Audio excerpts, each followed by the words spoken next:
Patayin niya guys. Yan ang mangyayari na. Kasi ito naman, ayusin naman natin to. Lagyan natin ng paa. Kaso tataas-taas, kailangan ng konting gawa ng papalitan natin yung tubo nito. Kasi tataas tong tangke. Palitan natin elbow. Yan, kailangan natin taas kasi putol na yung paa niya. Bato na lang yung nakakalang. Yan guys. Patayin nyo guys. May paano natin tatapusin yan.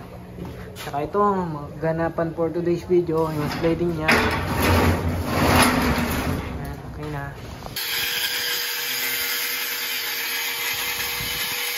Ginagawa naman natin yung paa ng tangke. Yung paa niya.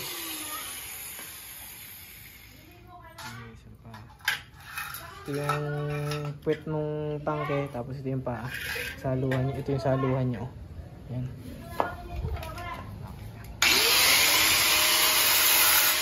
Okay. Doon na yung paa niya. Bato na kasi yung paa ng tangke. Birthday na naman. Magandang umaga. Ito naman ang itirahin natin ngayon, no? Oo, yun pala yung pinapabili mo. Ayan guys. Lagyan natin yung tangke. Ang problema tayo ron. Ito mga kalas natin. Ito, mga kalas natin. Ang problema. Paano putol na rin kasi. Ito putol na eh. Bato na lang yung nakakailang eh. Lagyan natin siya ng paa.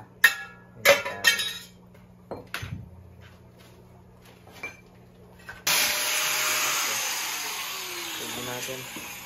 Pabit niya yung tubig niya. Okay. Ginawa na lang ng paraan. May thread ditong elbow. Kaso may thread. Yan. Kaya hinasa na lang ni Kuya Joel. Yan ang gagamitin nyo din para lumiko yung tubo. Para may pasok ko sa liko. Okay. Dito na lang may tirang tubo na may thread. Tapos ginawa na ng paraan. Hindi. Bibili pa sana ako sa labas. Yan. Hindi kailangan dito. Isip lang ginagamit.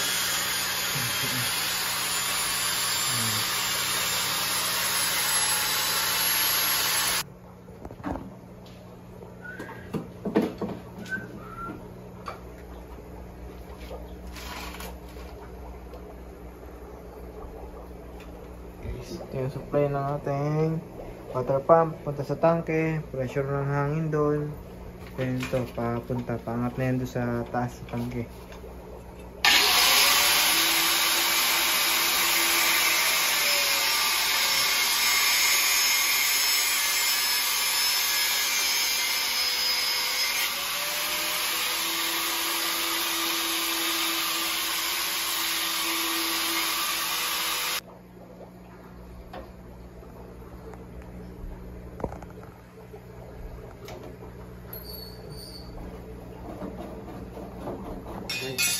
Na, may kabit lang. Diba? Ayun na, itaas na natin yan. Lagyan na ng brace yung tangke kasi nauga-uga pa ng konti. Kulang pa sa brace. Guys, may brace no. Tangke na ng subdivision. Ibay na na. Mga retasong baka lang ginamit dyan.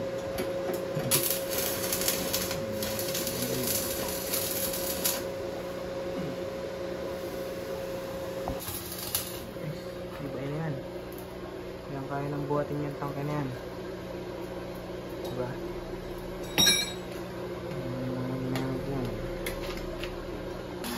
Guys, nagbutas yung ilalim. Hininangan ng Kuya Joel. So may konti pa. Konti na lang. Pamabit lang namin tsaka yung lupa.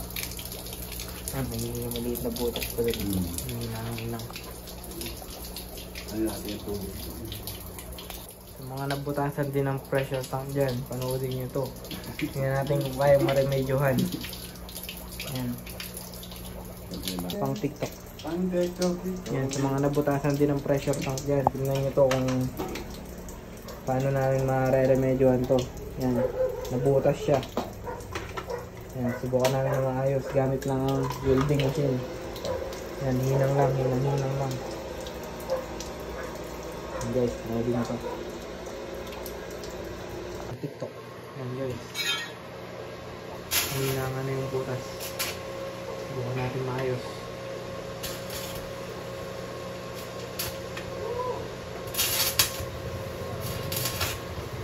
Guys, welding na. Tingnan natin kung anong mangyayari. Tingnan natin yung pressure mamaya. Okay, tama. Okay, subukan natin kung may tutulo pa.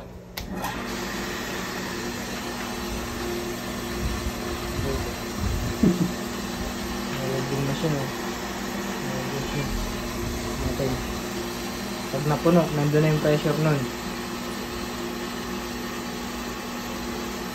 Epoxy sana eh, kaso ayaw pumayag nung nandun sa may city hardware eh. Binibilang ko kasi sabi daw, hindi daw tagal yun.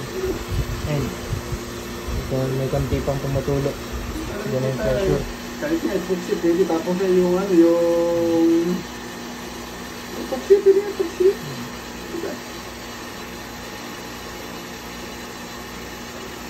Yes, may konti pa.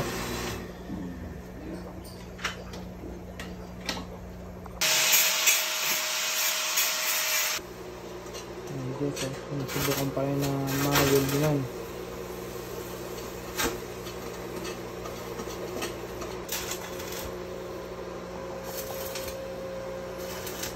Okay, napipos na muna.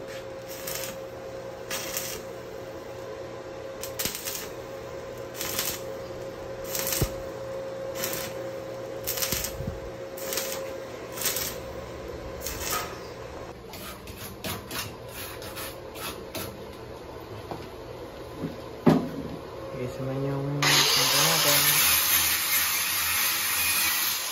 Para ng butas. Lagyan natin stand. Naayos yung bigyan ng tubig. Yan. Naayos naman yung butas. Yung welding lang.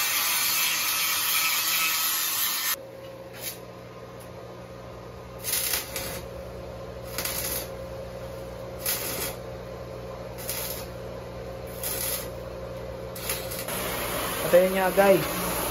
Yan ang mangyayari na. Tumagas na. Ang gagawin na lang natin. Model na lang tayo sa Shopee yung nakita natin na epoxy. Yan. Hintayin na natin dumating. Siguro bukas o sa isang araw dadating na rin yun. Mabilis na ng mga inang deliver eh. Yun na lang ang try natin pa rin. Medyo kasi malaki na yung butas eh.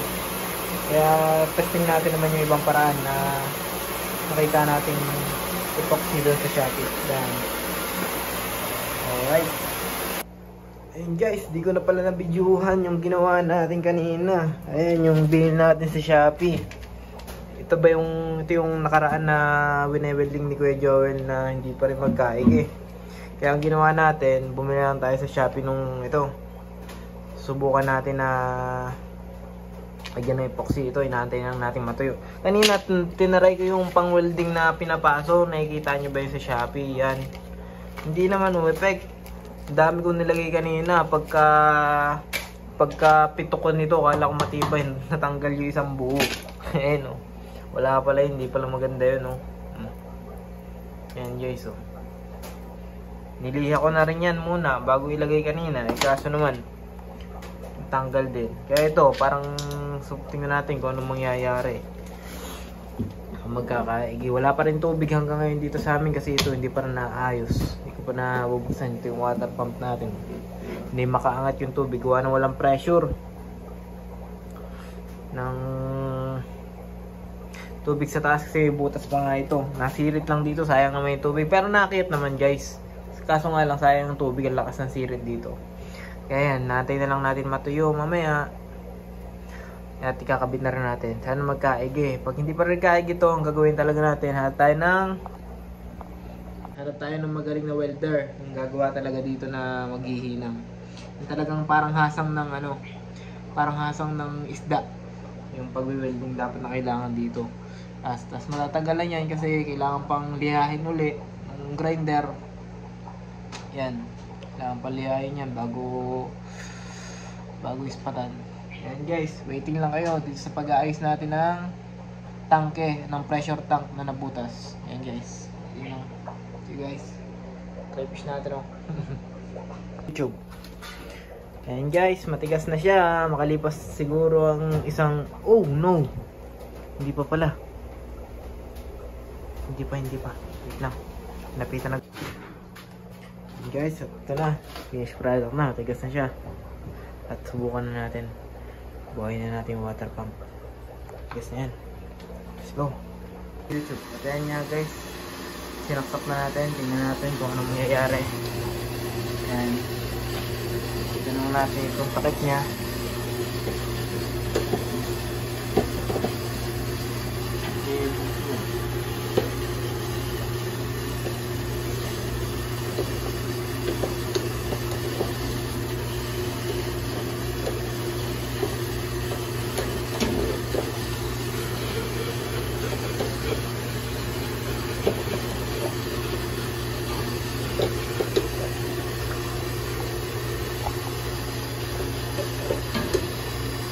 Ayun nga guys, meron pa rin tagas.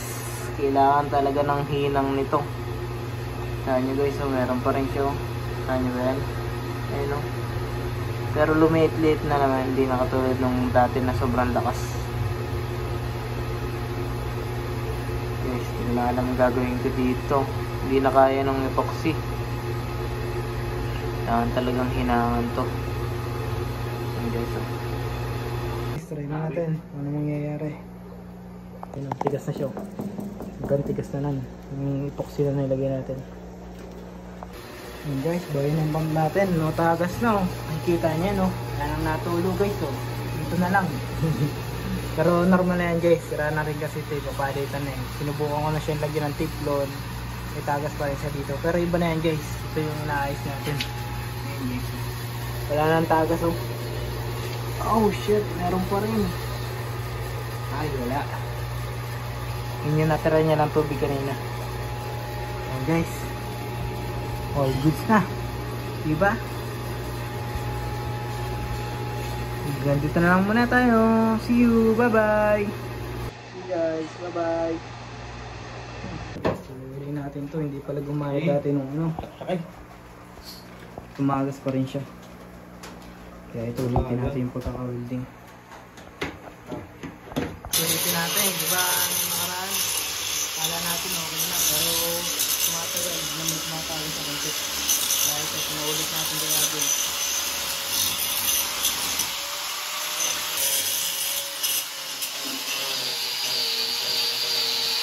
Ito siya rin yung ito. Bukas na lang pagpapatuloy kasi hanap pa kami ng pangtapal dito, pero at least nahanap na yung mga butas-butas oh. Kasi sobrang nipis na rin niya, kaya hanap na lang tayo ng pantapal. Ginagawa natin video dati na kala natin okay na, pero nung tumagal-tagal may tumutulo na rin eh.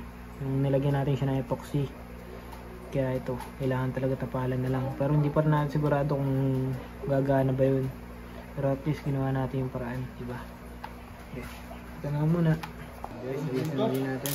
Kaya yung butas no.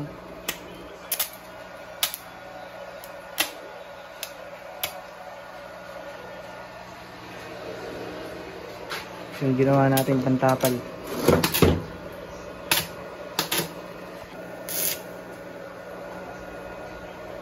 Ma'am. Oh. Oh, galing eh. Galing sumubuhay. Hinahan nyo muna yung mga butas-butas. Tapos ito naman yung pantapal. Yan, wala namin kung magagawa pa ng paraan.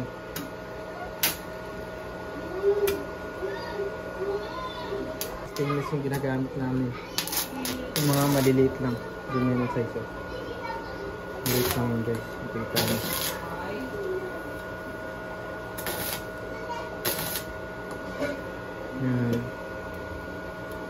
ako lang kung kita nyo guys, maliit lang siya.